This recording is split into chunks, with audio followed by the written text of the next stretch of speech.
Bună ziua, dragilor! Mă numesc Almaci Oana Cristina și în următoarele minute vă voi prezenta o analiză succintă a importanței molarului de minte. Ce este molarul de minte și care este rolul său?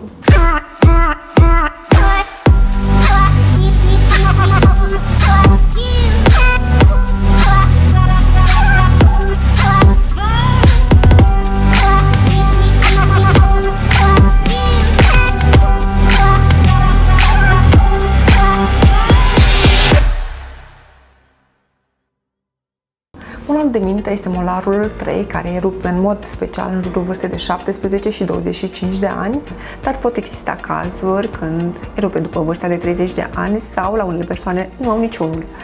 În mod normal sunt 4 astfel de dinți, 2 superiori și 2 inferiori. Molarii de minte sunt folosiți numai în condițiile în care ei sunt sănătoși și se dezvoltă corect pe arcadă, având rolul de a tăia, amesteca și fărâmița alimentele consumate. Ca să eviți complicațiile, este important să știi dacă trebuie extras sau nu, ce complicații pot apărea dacă ignori anumite simptome și ce presupune o operație a unui molar de minte și cum te raportezi după o astfel de intervenție. Când trebuie să mergi la medic?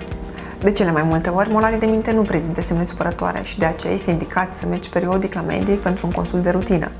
Uneori, molarii de minte pot prezenta probleme grave, în special în momentul în care nu au suficient spațiu pentru aerul pe arcadă.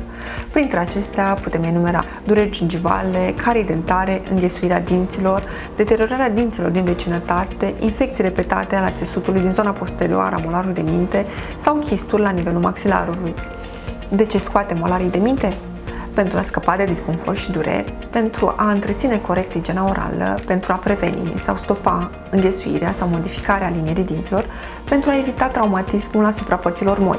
Iar aici doresc să fac o referire la importanța colaborării dintre medicul stomatolog, ortodont și medicul chirurg. De cele mai multe ori, pacienții sunt descoperiți în această etapă și direcționați către un consult ortodontic, iar de cele mai multe ori e nevoie de purtarea unui aparat dentar fix.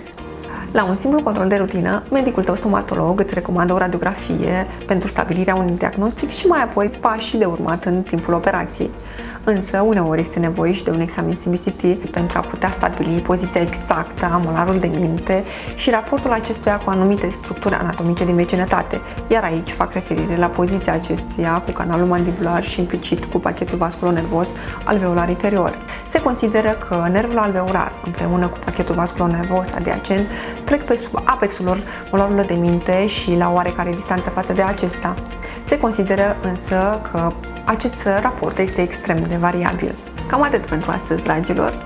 Pentru cei care nu s-au abonat încă, o puteți face acum pe canalul de YouTube și Instagram, accesând linkul de mai jos.